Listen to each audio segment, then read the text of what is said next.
All right, so tell me a symptom you might have if the diencephalon were damaged. What might be affected? And there could be multiple things, and that's why I picked that one, because there were multiple things that the diencephalon controls. Go ahead, Kaylin, what? Okay, so the pituitary gland is there. All right, so if you damage the diencephalon, all right, since it's the master control gland that controls other glands, so yes, could affect your hormones. What else, Connor? Okay, why? Okay, good. All right, so because homeostasis is affected, you might not be able to control temperature. All right, so yes, you might, that temperature might be off. All right, anything else? Thinking of one other big thing that might be affected that you would notice. Go ahead. Good, right, emotions, all right, because of the limbic system, all right, so your emotions can be altered. All right, good. So obviously, knowing these different parts of the brain can help doctors, scientists pinpoint if there is damage. All right, and we know that this area controls this, and that is what is being affected. It can help you pinpoint damage in the brain, all right, by knowing some of these. Good. All right, so we are going to finish up the brain today on your chart. We're going to go over the brainstem and the cerebellum all today. All right, and then whatever time we have left, you are going to add these to your project. The project is due, I would say, by tomorrow. Today is going to be the last, full class period at least that I give you to work on it. We have something to do tomorrow where we sort of review all of this.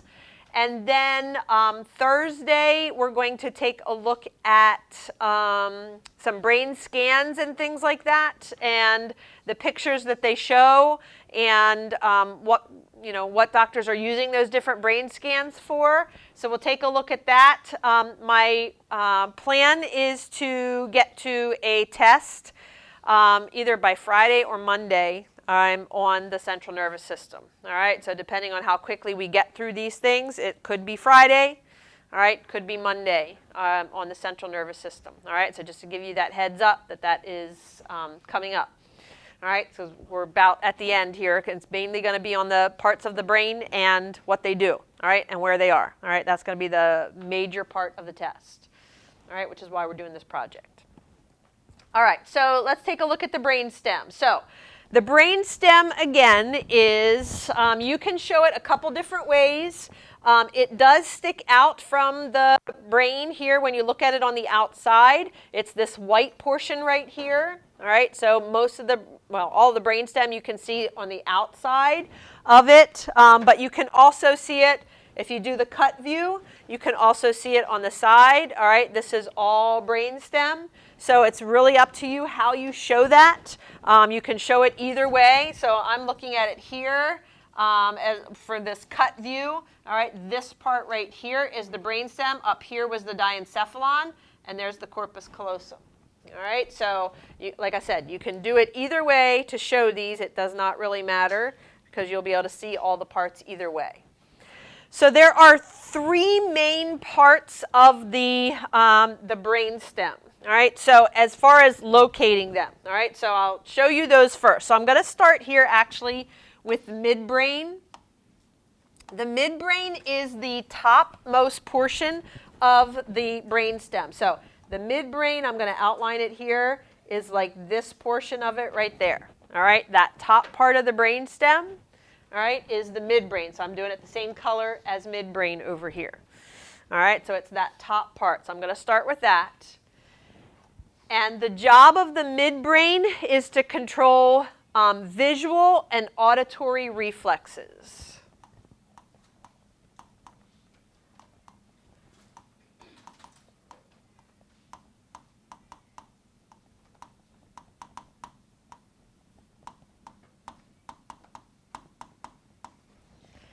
All right, so I'm going to start with visual reflexes, because I think these are a little more common.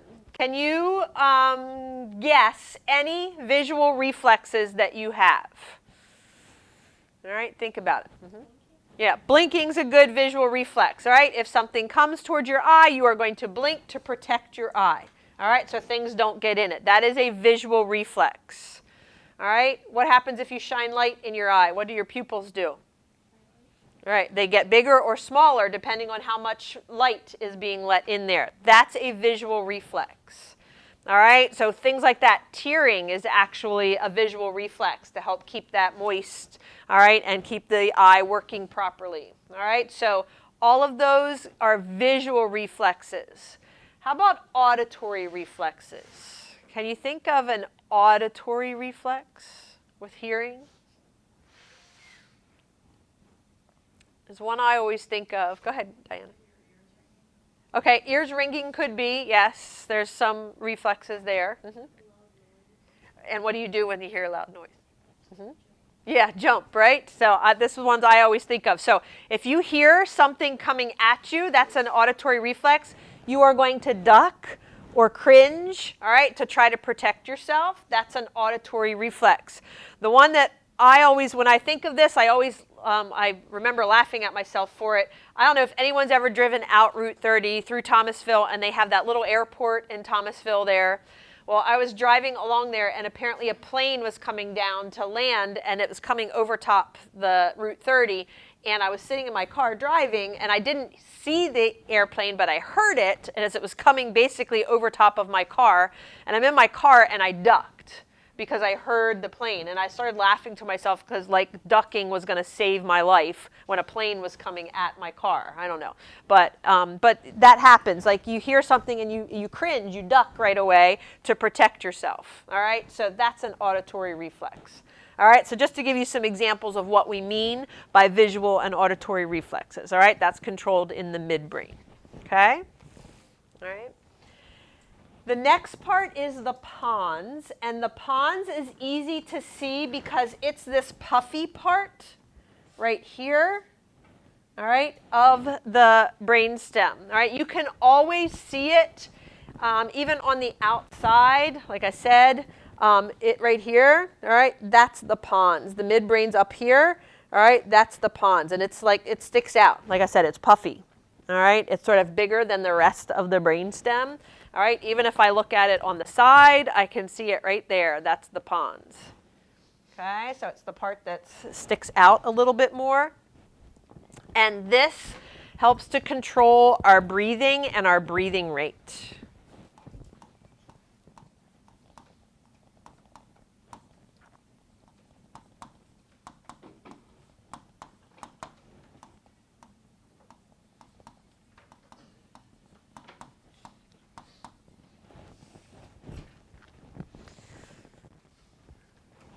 All right, and then the last part here at the bottom is the medulla oblongata. All right, that's right here. This last part before the spinal cord, all right, is the medulla oblongata. All right, so on your charts, you should notice that the medulla oblongata is bold, which means you are going to label that. Okay, all right, so you're going to label the medulla oblongata. All right, but you should see that I have underneath the medulla oblongata, all of these things are controlled in the medulla oblongata. All right, so vomiting, all right, that natural reflex to get something out, all right, if it's in your stomach and shouldn't be there, all right, vomiting is a natural reflex to get that out. So this will be fun, finding a picture of vomiting. All right, so you're going to put a picture there in the medulla oblongata to represent vomiting, to represent swallowing. Again, that's another reflex when food gets to the back of your mouth. All right, you swallow so that it goes down the esophagus into the digestive system. All right, so that is a natural reflex once you push food to the back, all right, is to swallow. All right, so that is also a reflex that's controlled in the medulla oblongata. And then these pretty important things, it also controls heart rate, blood pressure, and in addition to the pons, it controls breathing rate. So there's actually 5 major things that are controlled in the medulla oblongata, all right? And you are going to put those 5 pictures in this area, okay? So it's a pretty small area, but it's pretty significant in what it controls. So for this one, I realized that depending on your picture, you may not be able to fit all 5 pictures in here, so you may certainly like do some sort of like a bracket and put them off here to the side, all right, and just label the medulla oblongata, all right, and show that those 5 pictures belong in there. So I realize you may not be able to fit all 5 of them in there, and that's okay, all right, you can put them off to the side. But those 5 things are controlled in the medulla oblongata, okay? All right, so you're just going to list all of those, all right, different rates and things, okay? All right. So I thought I had it linked here, but maybe I don't. And I have to show, nope, it's not. All right. I have to show the video on the medulla oblongata. Does anybody recognize the medulla oblongata when you talk about a movie? No? It's probably old.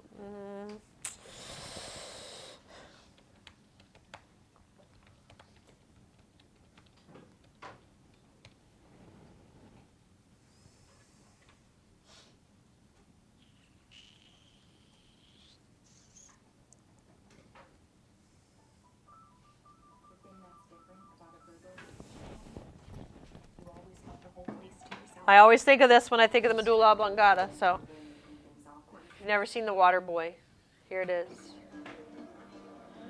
It's an Adam Sandler movie, so it's funny. Why you pick this class anyway? It's pretty hard. Oh, beautiful view. All right. All right. All right. Y'all shut up now. Last week, we talked about physiology of the animal brain as it pertains to aggression. Now, is there anyone here to tell me why most alligators are abnormally aggressive? I know the answer to this question. Raise your hand. Anybody? Anyone? Yes, the user. Mama said that alligators are ornery because they got all them teeth but no toothbrush. Mama said alligators are ornery because they got all them teeth and no toothbrush. Wow. Anybody else? Yes, the user. Alligators are aggressive because of an enlarged medulla oblongata. It's the sector of the brain which controls aggressive behavior. That is correct. The medulla oblongata. Mama The said. medulla oblongata is where anger, jealousy, and aggression come from. Now, is there anybody here can tell me where happiness comes from? Anyone? All right. Let's hear what Mama has to say on the subject. Mama say that happiness is from magic rays of sunshine that come down when you're feeling blue. Well, folks, Mama's wrong again. Don't call her Sanders, you're wrong. Mama's right. Hey, something wrong with his medulla oblongata.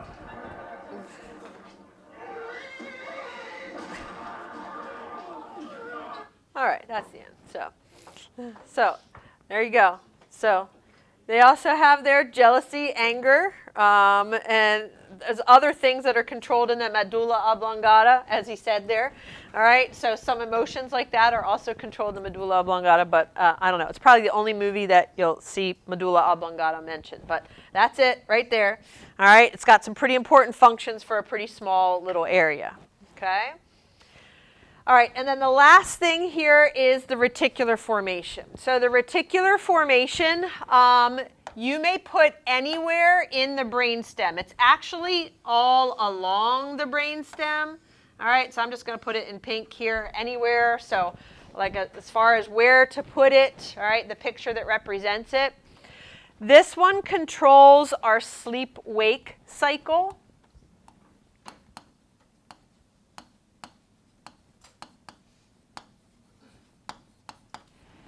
So if this is damaged, if anywhere in the brainstem is damaged, this is one of the reasons people can actually go into a coma and they don't wake up, because their brainstem is damaged and that sleep-wake cycle, all right, does not cue them to wake, all right, after they sleep. It just puts them to sleep to help, like, cure things, all right, to fix things, but they don't wake up. All right, so sometimes if that brainstem is damaged, it can cause permanent comas because that sleep-wake cycle is damaged, okay? So that's sort of the cycling of, you know, when you wake up, and some people always wake up at the same time, no matter with their, you know, alarm or not. Some people are early risers, some people are late risers. It can definitely be affected by the light that's in your room and things like that, but this is controlled here in the brainstem, all right, that sleep-wake cycle. All right, so you're going to have a picture for that you can put anywhere, all right, a picture for the midbrain, a picture for the pons, and then you're going to label the medulla oblongata and put these 5 pictures, all right, in the medulla oblongata. All right, so all of those. So the main parts of the brainstem are the midbrain, the pons, the medulla oblongata. All right, and then it's got that reticular formation, all right, that's all along there. Okay, questions on the brainstem? All right, so we have one more then, and that is the cerebellum. So the cerebellum is actually a pretty large part of the brain. All right, it's cerebellum means mini cerebrum or little cerebrum. All right, so it's this brown part here that sits for us underneath the brain.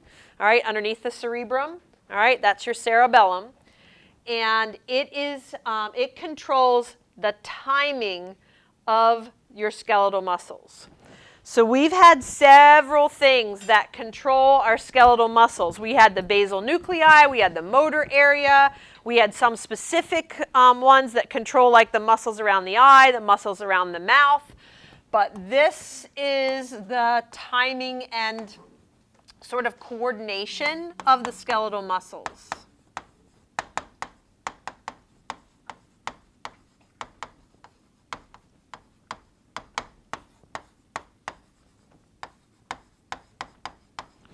All right, so all of those other ones just help, like, signal the muscles to contract, but this one is going to allow those muscles to work together. All right, so if you are going to throw a baseball and you need different muscles to work together in order to do that, the cerebellum is going to help coordinate them. So if I'm just, you know, lifting a weight, I might not need that cerebellum, but if I'm doing multiple things and using multiple muscles in order to do a movement or to do an activity, now the cerebellum is going to come into play, all right, to help coordinate those muscles to do that activity or do that job, whatever it is that you're doing. All right, so it's more of the coordination and not just signaling a muscle to contract. Okay? All right, and that's it for the cerebellum. So that one you're going to label and put a picture in. Presents coordination and timing of the skeletal muscles. Okay? All right, questions on anything on your chart, because it should be all filled in now. All right, you have all the parts that you need to know where they are and what they do. Questions on that? All right, so then you have, like I said, this is the last class period that I'm giving to work on the project. It can be due tomorrow. We're going to do something else. If you need a little bit of time to finish up, you can do that. Like I said, I have the due date tomorrow, so that if you have a little bit extra time, if you don't finish today, that you can do it. I'm just not giving, like, specific time tomorrow to work on it. Okay? All right, so if you don't have any questions, you can go ahead and add this last part to your brains.